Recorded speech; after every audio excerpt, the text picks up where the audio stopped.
E se eu perguntasse a vocês qual é a maior diferença entre o cristianismo e outras religiões? O que vocês me responderiam? Existe uma grande diferença, uma diferença bem básica, que talvez para nós não seja assim tão óbvia às vezes.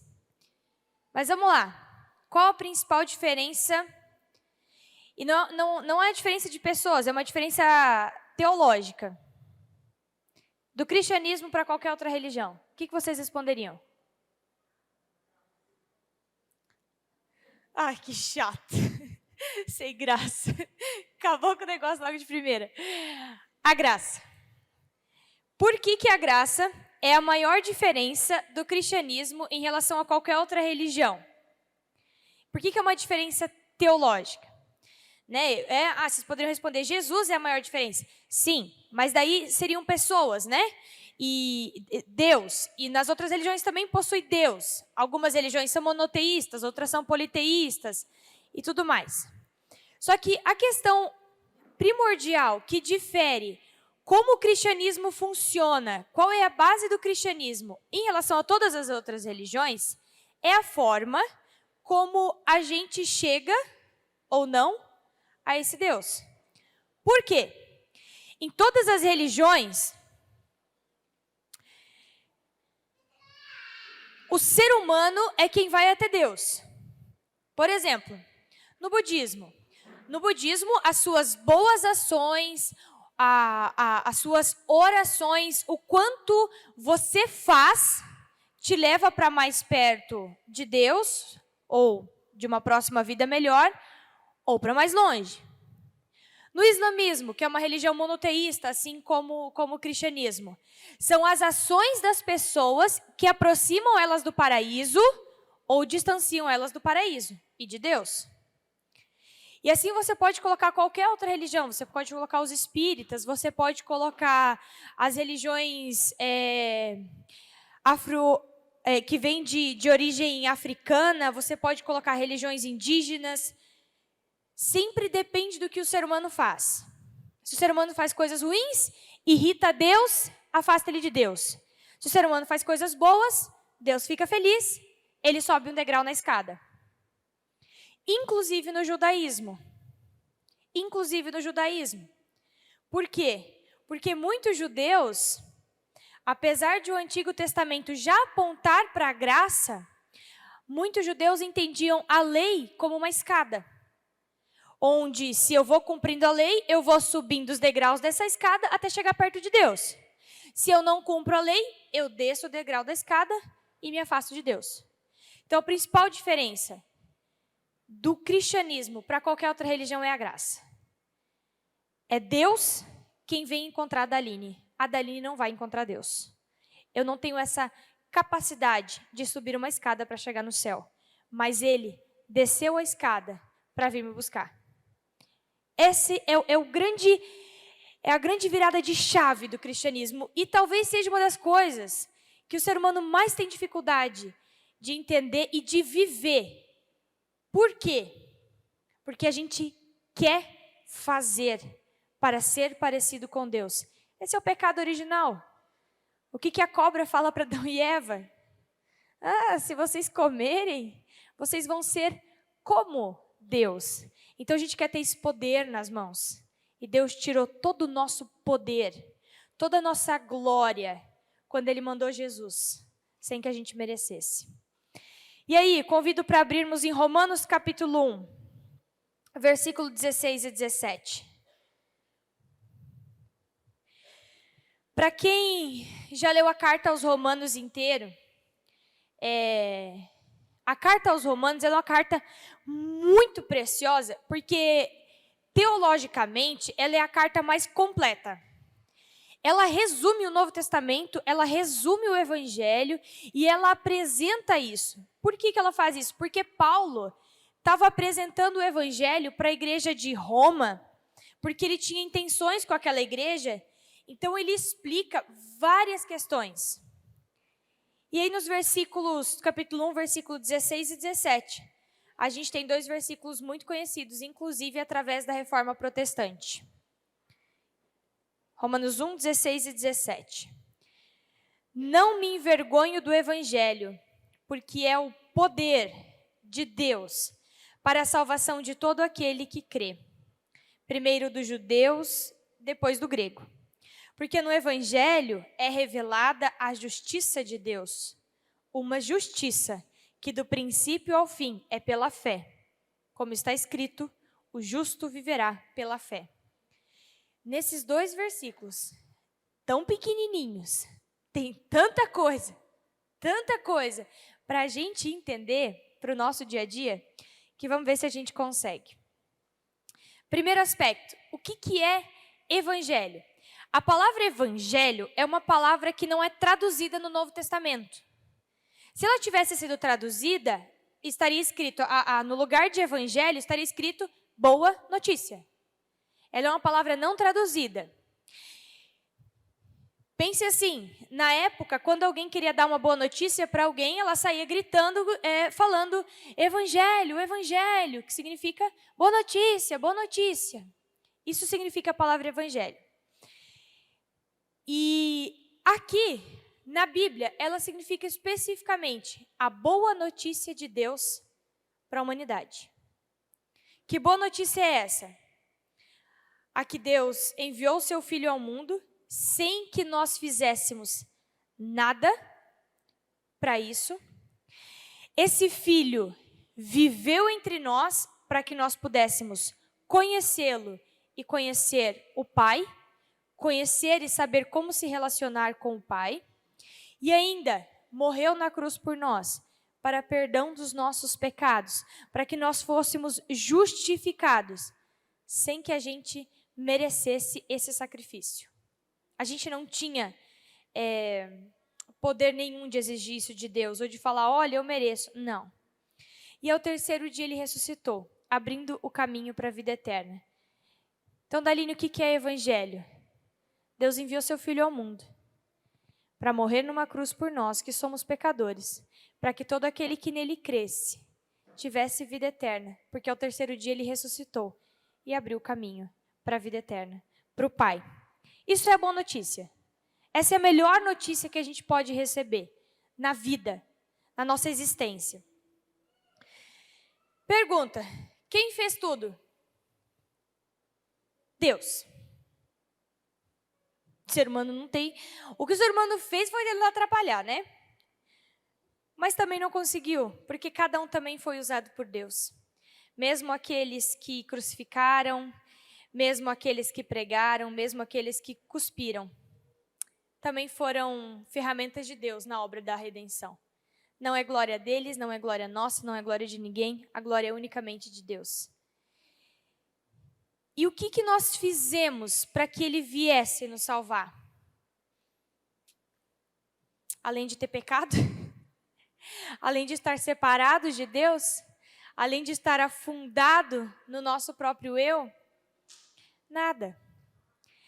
A gente tem o hábito de pensar que as nossas orações, que o nosso clamor, que as nossas boas ações, as nossas boas atitudes para com o nosso próximo, a nossa justiça, vai mudar algo no plano redentor e salvador de Deus.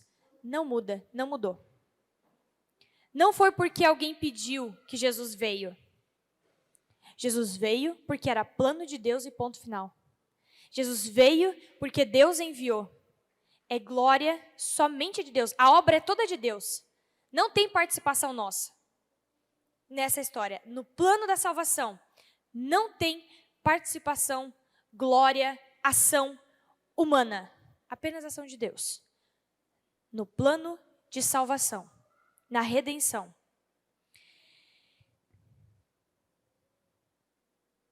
Isso, quando eu falo assim, parece muito óbvio. Parece óbvio. Ok, Daline, a gente já sabe disso. Só que quando a gente vê no dia a dia a forma como as pessoas praticam a sua fé, as suas falas, a sua forma, a sua linha de raciocínio, você percebe que não. Que a gente não entendeu ainda. E que a gente precisa sempre de novo ser lembrado que a gente não fez nada para ser salvo. Sempre de novo a gente precisa bater nessa tecla. Porque a igreja sempre se perde nesse aspecto. Por que a gente sempre se perde nesse aspecto? Porque de tempos em tempos a igreja precisa passar por uma reforma, um avivamento, uma perseguição. Por quê? Para que ela se lembre do verdadeiro evangelho, para que ela se lembre quem ela é, para que ela se lembre do seu pecado e para que ela lembre que só Jesus tem o poder de salvar, tem o poder de redimir.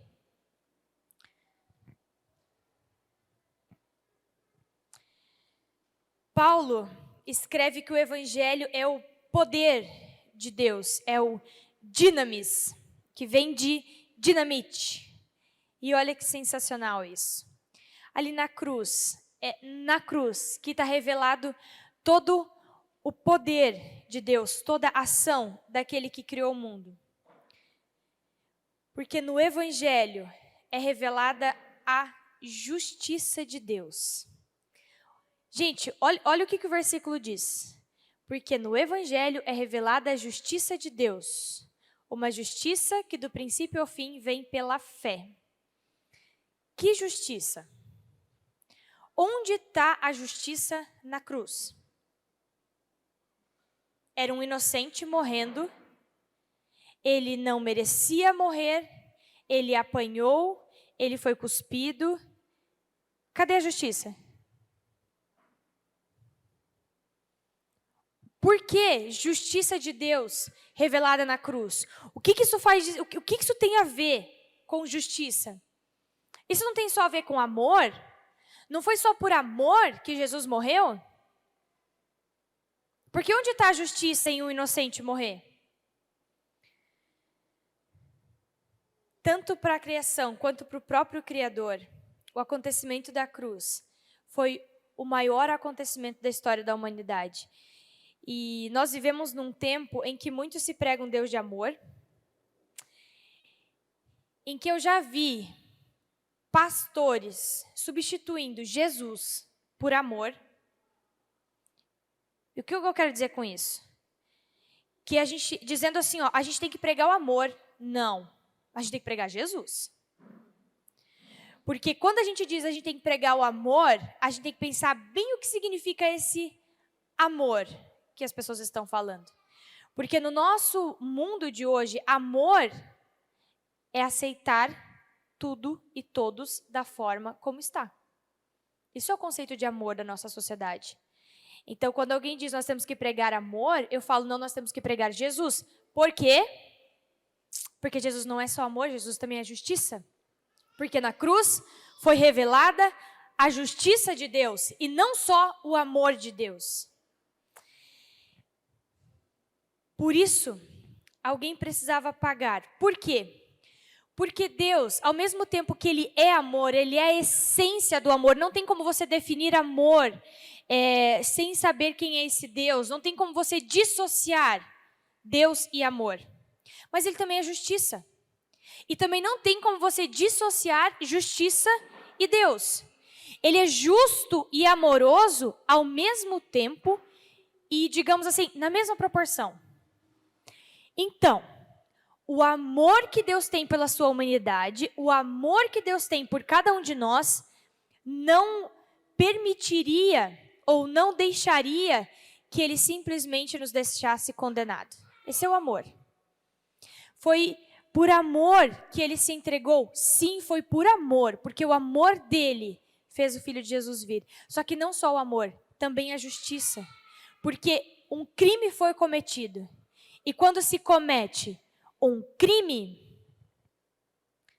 alguém precisa pagar por esse crime. Que crime é esse? O pecado. Porque se você anula o crime, aí você tem injustiça. Todo crime deve arcar com as suas consequências. Isso é justiça. Deus, sendo justo, não podia simplesmente dizer, não, eu perdoo e está tudo certo. Alguém precisava arcar com as consequências da nossa separação, do nosso pecado. E é aí que entra Jesus. Tem uma historinha, eu gosto de usar um exemplo para explicar essa questão do porquê Jesus vai ou como Jesus vai. Imagine, ela não é perfeita, porque toda metáfora tem as suas falhas, né? Mas ela ajuda a gente. Imagine a pessoa que você mais ama nessa vida. Só pensa, a pessoa que você mais ama nessa vida. Agora, imagina que alguém assassinou essa pessoa. Ela foi assassinada. E o assassino foi levado a julgamento, diante do juiz. Diante do juiz, ele diz, eu estou arrependido. O assassino diz, eu estou arrependido. E ele de fato está arrependido, é verdade. De coração, do fundo da alma dele, ele está arrependido. Se um juiz fala, ok, você está arrependido, pode ir. Ele é justo aos olhos da lei? Não. Por mais que a pessoa esteja arrependida, ela precisa pagar pela consequência daquilo que ela fez. Porque existe uma consequência. E aí que chega Jesus na história. E aí Jesus chega diante do juiz e fala assim, ele está arrependido, ele tem que pagar, eu pago no lugar dele. E a gente sai livre, a gente sai ileso, e Jesus vai para a cruz. É mais ou menos isso que Jesus faz por nós. Ele toma a nossa culpa, o nosso castigo, o nosso crime e diz, esse crime agora é meu, você segue em paz. Justificado. Isso é o que a gente chama de justificação.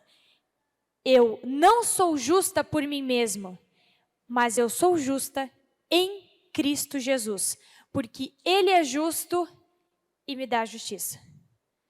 Me torna justificada. É isso que a gente chama na teologia de doutrina da justificação.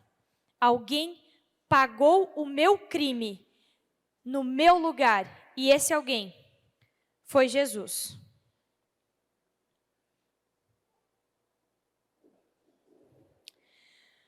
O que nós fazemos nessa história? Qual é a nossa parte de tudo isso?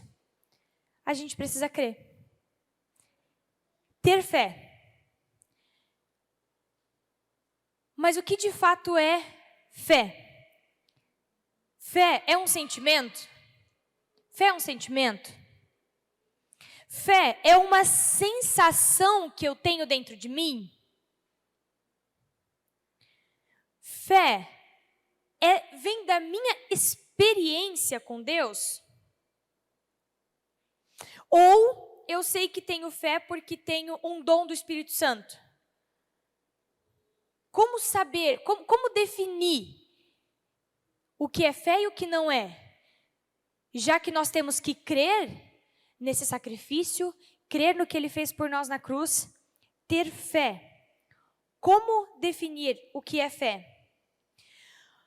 O melhor versículo bíblico para a gente entender isso é o de Hebreus 11:1. Ora, a fé é a certeza daquilo que esperamos e a prova das coisas que não vemos. Ora, a fé é a certeza daquilo que esperamos e a prova das coisas que nós não vemos. O que é fé, então? É sentimento, é pensamento, é o quê? É convicção. Fé é certeza, é convicção, que perpassa todo o meu ser. Porque às vezes os nossos sentimentos são enganosos. As nossas sensações, elas nos enganam. O nosso coração pode nos enganar.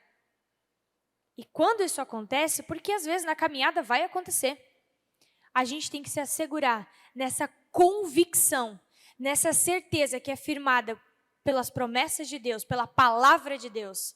E aí eu creio, eu tenho certeza, eu tenho convicção daquilo que eu espero e convicção daquilo que eu nem vejo, que é, por exemplo, a vida eterna. Eu não vejo ainda, mas tenho certeza. Isso é fé genuína. Ter fé em Jesus significa ter certeza daquilo que Ele fez por mim na cruz. Certeza do seu amor, certeza da vida eterna. Mesmo que eu não sinta absolutamente nada.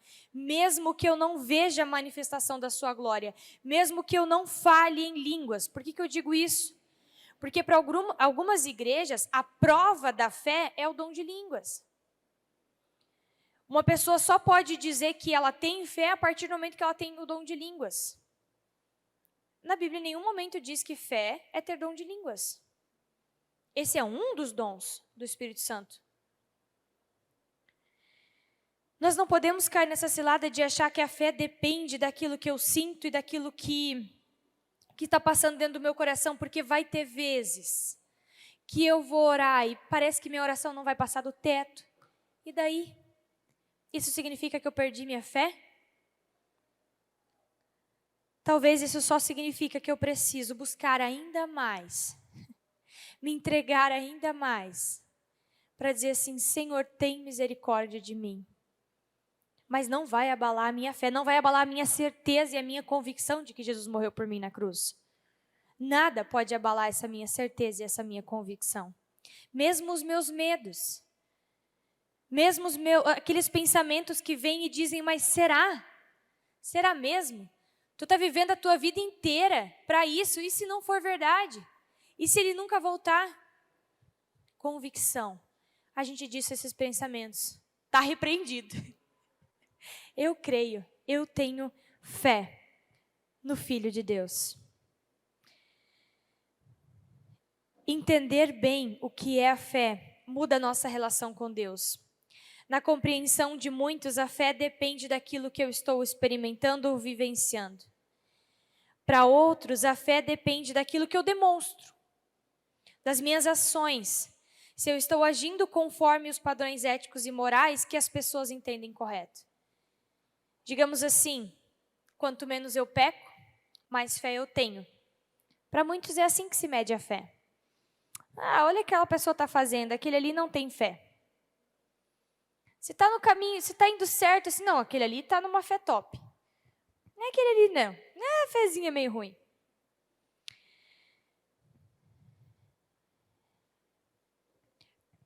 Quando, na verdade, eu posso... Para esses que acham que a fé é medida pelas ações, pelas obras, eu posso ser a melhor pessoa do mundo. Eu posso nunca falar um palavrão. Eu posso ajudar sempre o meu próximo. Eu posso ser a pessoa mais amorosa e tranquila que vocês conhecem. Eu posso ser a pessoa mais moral e ética que você conhece. E eu posso não ter fé. As minhas ações, as minhas atitudes e os meus sentimentos não me levam à fé. Não me levam à salvação.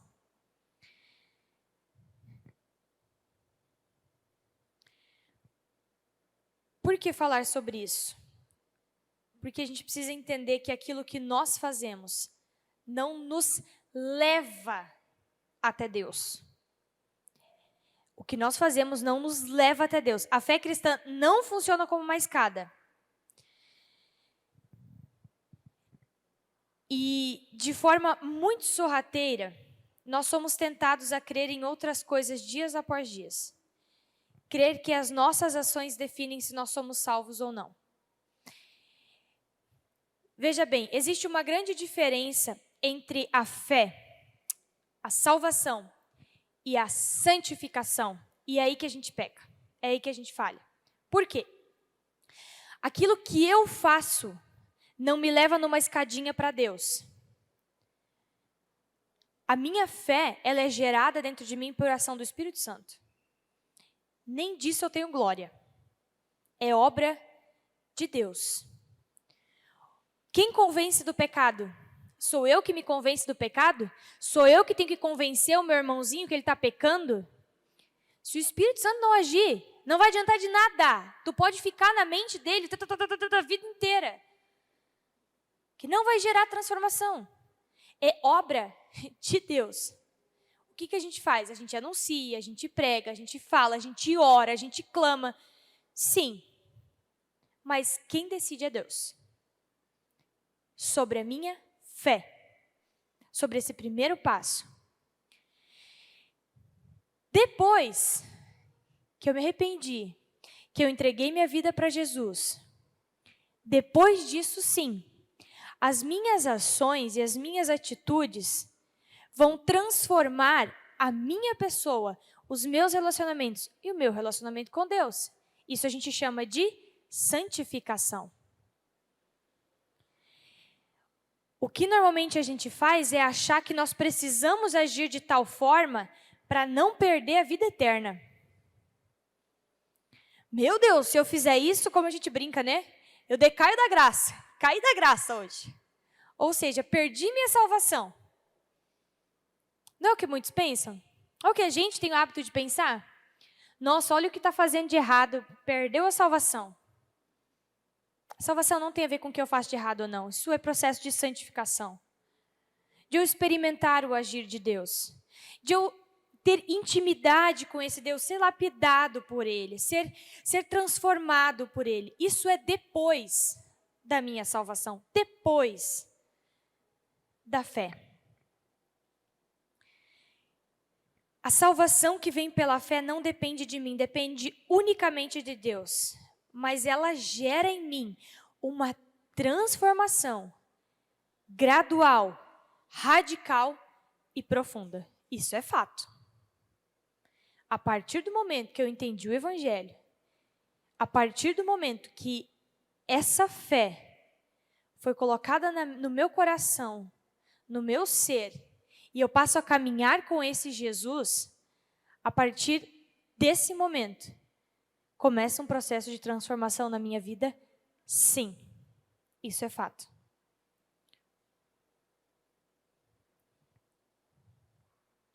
Sendo assim, fé também é sacrifício. Fé também é abnegação. Fé é cruz. É certeza e convicção que me faz direcionar tudo aquilo que eu penso, tudo aquilo que eu planejo, tudo aquilo que eu vivo e busco para servir aquele em quem eu creio. Isso é resultado da fé, é consequência da salvação.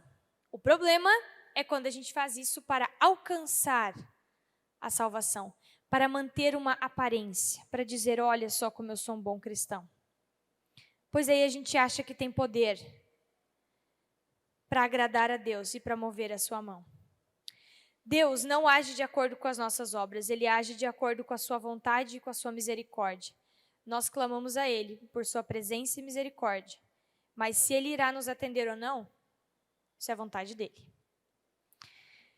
Eu pego agora um recorte de Martinho Lutero, em que ele explica um pouco sobre essas questões. Eu vou ler. Vocês podem acompanhar junto no Data Show. Há algo muito vivo, atuante, efetivo e poderoso na fé, a ponto de não ser possível que ela cesse de praticar o bem. Ela também não pergunta se há boas obras para fazer, e sim, antes que surja a pergunta, ela já realizou e sempre está a realizar. Quem, porém, não realiza tais obras é pessoa sem fé, que anda as investigando à procura de fé e boas obras e nem sabe o que é fé e nem obras. E ainda fica falando muito e conversando fiado sobre as mesmas. Fé é uma confiança viva e inabalável na graça de Deus, tão certa de si que ela não se importaria em morrer 1000 vezes. Por isso, sem coação, ela se dispõe voluntariamente a fazer o bem a todo mundo, a servir a todo mundo, a sofrer tudo por amor e em louvor a Deus, que lhe demonstrou tamanha graça, de sorte que é impossível separar as obras da fé, como é impossível separar a luz do fogo. O que Lutero está dizendo aqui? Ele está falando assim, meus queridos, aqueles que tentam se justificar pelas obras, aqueles que tentam falar e falar e falar para dizer, olha só o que eu estou fazendo. Aqueles que perguntam quais obras eu devo fazer para alcançar a salvação. Esses ainda não entenderam o que é fé. Mas aqueles que, pela fé, pela graça, mediante a fé, já foram alcançados por Jesus, esses, de forma espontânea, voluntária, já vivem as boas obras. E a cada dia são transformados nessa caminhada. Para Lutero, quando a gente conhece a Jesus Cristo, é automático o processo de santificação. Talvez Lutero fosse um pouquinho otimista demais. Porque às vezes a gente precisa de um pouco mais de puxão de orelha nessa caminhada, de dizer assim, olha, tá vendo aqui? Tá vendo ali? Mas Lutero diz, meus queridos, isso é consequência da salvação. Não tentem fazer coisas para chegar até Deus, apenas creiam. E depois de crer, então vivam aquilo que Ele chamou vocês para viverem. Para a gente entender isso melhor, de uma forma bem simples, funciona assim: graça, salvação e depois obras. Ou seja, quando o Espírito Santo me convence do pecado e eu, arrependido, respondo com fé, crendo naquilo que Ele fez por mim na cruz, então, a sua graça é derramada sobre mim. Eu recebo a salvação e salva, justificada, eu vivo o evangelho daqui para frente. Praticando boas obras, fazendo aquilo que é a vontade de Deus. Isso vai me levar para mais perto de Deus? Não, já estou lá. Já estou nos braços do Pai, já sou filha. Não vai me levar para mais perto de Deus. Isso vai transformar quem eu sou, vai transformar meus relacionamentos, vai transformar as pessoas ao meu redor. É por amor e por louvor e glória a Deus. Não para chegar mais perto de Deus. Já sou filha. Filho amado. Mas como que a gente normalmente age? Obras, graça, que daí não poderia ser graça, né? E salvação. Eu tento fazer coisas. Eu tento agir de certas formas. Eu faço com que as pessoas ao meu redor, por exemplo, pais, fazem com que os filhos tenham certos comportamentos para dizer, ó, estão no caminho do Senhor. A gente obriga as pessoas ao nosso redor com leis, dizendo, você tem que fazer isso, você não pode fazer aquilo, você tem que... Sufocando as pessoas, sendo que elas ainda não conhecem a Jesus Cristo. Elas precisam primeiro conhecer a Jesus Cristo. Esse é o primeiro passo, o Evangelho. Não adianta eu sufocar alguém ao meu redor. Não adianta eu meter leis e regras para que a pessoa cumpra, achando que daí se ela estiver cumprindo é porque ela está salva. Que grande ilusão. Que grande ilusão. A gente está colocando as obras à frente da salvação. À frente da graça de Jesus Cristo. A gente está dizendo que se eu fizer tudo certinho, eu vou ter a salvação. Quando não, Jesus me pede apenas para crer. Fé é a ação de Deus, não minha. Por minha ação jamais chegarei a Deus, jamais serei salvo. Eu não agrado a Deus com a minha força e com a minha competência. Mas a graça e o amor dele me alcançam e só então me torno filho, filha amada do Pai, que passa a servi-lo. E com isso, meus queridos, a partir da salvação que a gente não merece, dessa graça que eu não consigo nem explicar, é que então eu viverei uma vida para o reino de Deus, uma vida entregue para servir e amar o meu próximo, pois compreendi que o amor que me salvou deve chegar também ao meu próximo. Minhas obras, as minhas ações, não me levam a Deus. Elas apenas mostram o Deus que habita em mim. Simples. As minhas obras, a forma como eu ajo, o que eu ponho para fora, elas não vão me levar para Deus. Elas vão só mostrar o Deus que já habita em mim. Talvez esse seja Jesus Cristo, talvez seja outro. Se a gente serve ao Deus do dinheiro, as nossas obras vão revelar isso. Se a gente serve ao Deus do nosso ego, as nossas obras vão revelar isso. Se a gente serve ao Deus que é o nosso cônjuge, que são os nossos filhos, as nossas obras vão revelar isso. As minhas obras não me levam a Deus, elas apenas mostram o Deus que habita em mim. Se eu sou salvo por Jesus Cristo, se eu sirvo a esse Deus, que é o Criador, Pai, Todo-Poderoso, Filho, que ressuscitou por nós na cruz, Espírito Santo, que habita em mim e que me transforma dia a dia, as minhas obras vão revelar isso. Você consegue olhar sinceramente para o seu coração e responder através daquilo que você vive e de quem você verdadeiramente é? Quem é o teu Deus? Que Deus habita em você? De verdade. Para os outros, às vezes a gente dá até uma maquiadazinha, né? Você consegue responder isso? Se Jesus é teu Senhor, a tua vida pertence a Ele, então será visível àqueles ao teu redor que Ele habita em você, que Ele comanda seus passos e ações, que Ele é o centro. Um último versículo para finalizar. 1 João 5:4.